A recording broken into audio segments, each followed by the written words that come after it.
Hello everyone, my name is rbertchristian, but you may call me Robbie for short, and today we're going to Photoshop some RuPaul's Drag Race Season 14 runways as Pokémon.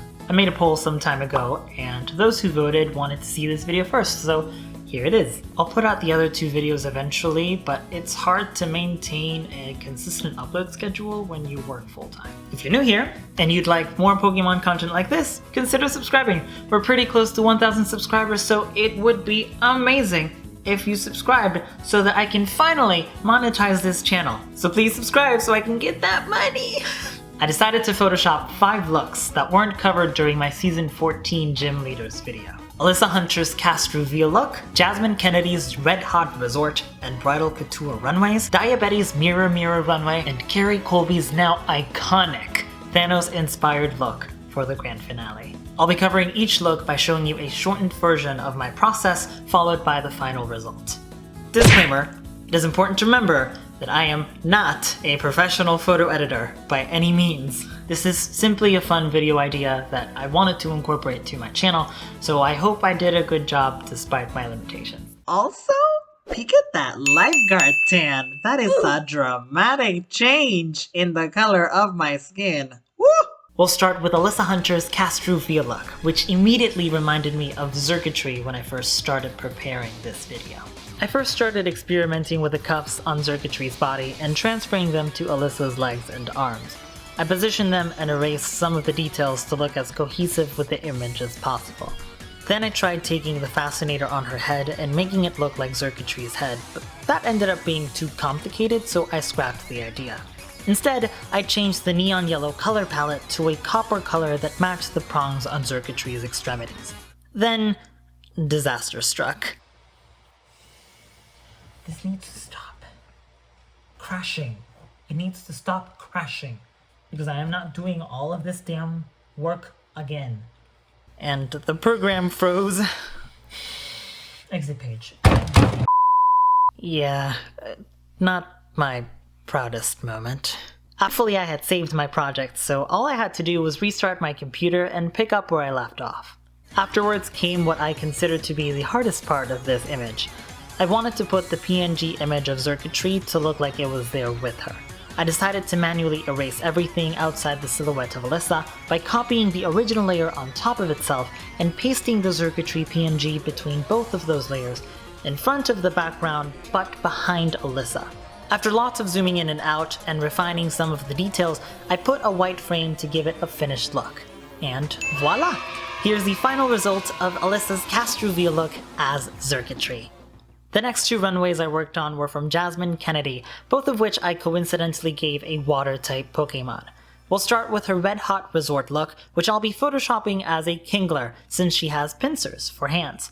This image was probably the easiest to work on of the bunch, since it didn't take a lot of time. I started by changing the red tones of this runway from a deep red to a lighter shade of red that more matches Kingler's. I ended up changing the lights on the stage, but then I figured it wouldn't be a problem. Then I worked on taking the protrusions on top of Kingler's head and adding them to Jasmine's wig to kind of make it look like a tiara. I manually carved out that part of the image and copy-pasted it to the image of Jasmine. I realized after that I needed to make it look encrusted into the wig, so I selected the hair and copied the layer on top, sticking the tiara part between the layers. I also had used the healing brush tool to elongate this crown part on the right, and used the blur tool to blend it together. Afterwards, I changed the hue of the red to better match the shade of the dress, and voila! Here is the final result of Jasmine Kennedie's Red Hot Resort runway as Kingler. Next, we have her red, white, and blue Bridal Couture runway, which I made to look like Crawdaunt. This look, in turn, was probably the most time-consuming of the bunch. Crawdaunt already has a red, white, and blue color scheme, but the shades are off. Instead of white, Crawdaunt has a light tan underbelly and lighter shades of blue. I decided to isolate parts of the runway and manipulated the hue, contrast, and exposure. It ended up being more complicated than I anticipated because I reversed the blue and the white parts. But ultimately I feel content with how it turned out despite my mediocre Photoshop skills. I tried my best to refine some of the details to make it look less photoshopped. Like I mentioned in the beginning, I'm not a professional photo editor by any means, but I can hold my own. With a white frame added as a final touch, Here's the end result of Jasmine's Bridal Couture runway as Crawdaunt. Our second to last runway is Daya Betty's Mirror Mirror look, which obviously looks like Obstagoon. Both Obstagoon and this look have the same inspiration from Gene Simmons, lead singer of the rock band Kiss. I didn't do much to this image, mostly because it's an already edited photo I got from Daya's Instagram. This will work as a parody of sorts, so hopefully I won't get sued. I just took some of the details on Obstagoon and copied them onto Daya's outfit, like the X on Obstagoon's shoulders and the puffs on its ankles. I positioned and resized them so they would look like part of the original, and I added a dark gray outline with little opacity so the details would blend in a little better. I cropped to the photo, added the white frame, and voila! Here's the end result of Daya Betty's Mirror Mirror runway as Obstagoon.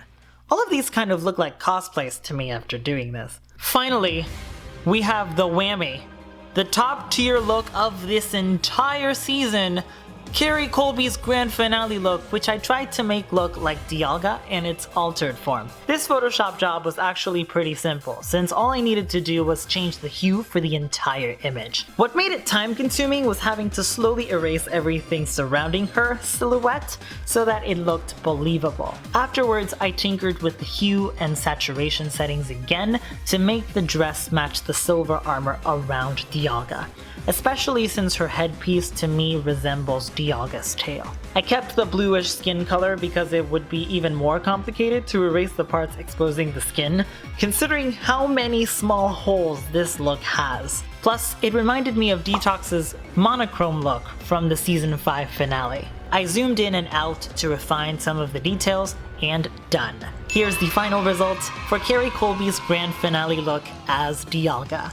I'll put all 5 Photoshop jobs on screen so you can appreciate them all together. This video was so fun to make, albeit a bit stressful to have to search online for techniques mid-recording. I would more often than not have to pause the screen recording to look up something I didn't know or remembered how to do, so I probably won't make something like this for quite some time. It was also a little frustrating to restart my computer in the middle of my creative process, but such is life. Thank you so much for watching. Leave a like if you enjoyed this video, and as always, I appreciate you being here.